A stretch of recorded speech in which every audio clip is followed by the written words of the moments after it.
Hello, I'm Jody Wolf. You're watching Expoz, August 7, 2016, 1:56 a.m., Birmingham.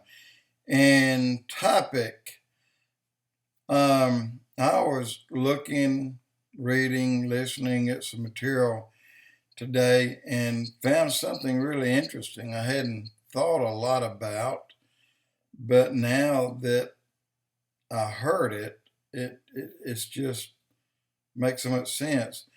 There's 4 verses. Take that back. There's 4 chapters in the Bible that does not talk about Satan or any mention of Satan. Throughout the entire Bible, there's only 4 chapters that does not talk about Satan, meanness, how to get well from this evil person who anyway let me skip all the beings in a way. The first 2 chapters in Genesis does not mention anything of or about Satan. First 2 chapters. The last 2 chapters in the book of Revelations do not talk about or mention Satan. So here I go. I got to find out. And what hit me strongly was I just did a blog about, in part, religion of peace. Well, that's Islam. Everybody knows that. You know, they're the most peaceful people on earth. You know that, right? Okay, as long as you know I'm speaking your language here. Anyway, the King James Bible, Matthew 8, verse 29, and behold, they cried out, saying, "What have we to do with you, Jesus, thou Son of God? Art thou come hither to torment us before the time?" The Holman Christian Standard Bible, suddenly they shouted, "What do you have to do with us? Son of God, have you come here to torment us before the time?" The International Standard Version. Suddenly they screamed, "What do you want with us, Son of God? Did you come here to torture us before the proper time?" And you know what? You got that one, and you have another, Matthew 8:29. Yeah, that's the next is Matthew 8:29. There's 3 more in there. The Berean study, the Berean literal, the New American Standard, and then you have another, but it's also Matthew 8:29, but also in Luke chapter 8, verse 28.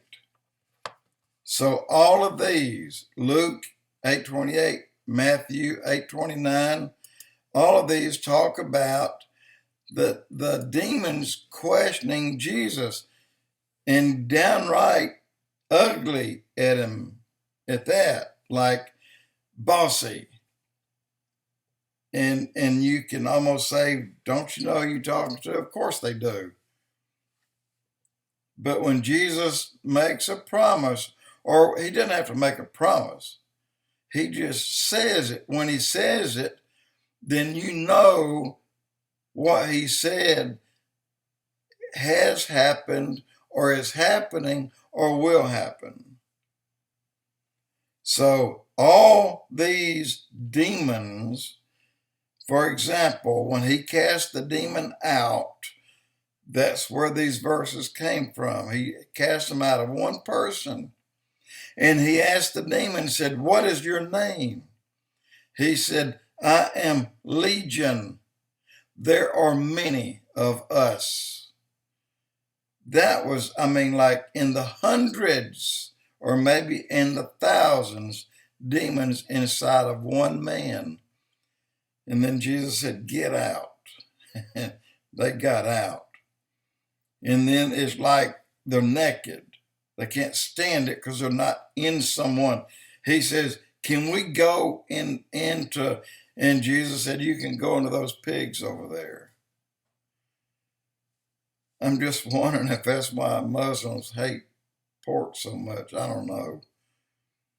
Hey, that's a thought that just hit me. And then the pigs didn't like them, because when they entered into the pigs went crazy, and they all went to the bluff and jumped off the edge, and they all died. Of course, the demons in them didn't. The demons are the disembodied spirits of the NEPHILIM offspring, which are the REPHAIM.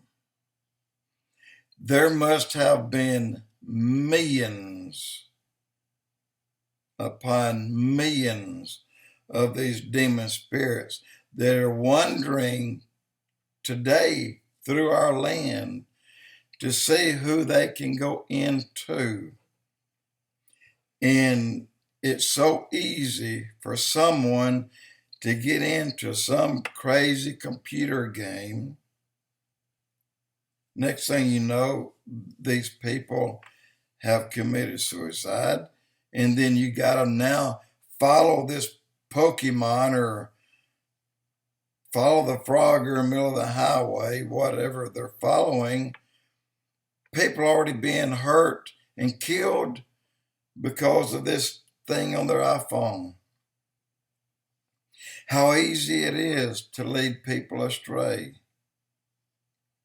And they did it by the way of an iPhone or a Samsung or whatever you might have.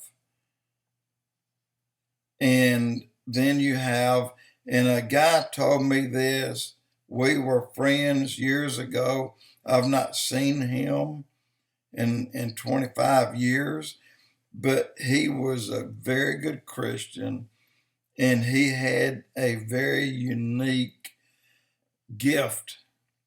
He could see what was around him where other people couldn't. And he said and told me a chilling story one night. He said there was a loud voice who called his name that he threw him out of the bed. It scared him so bad.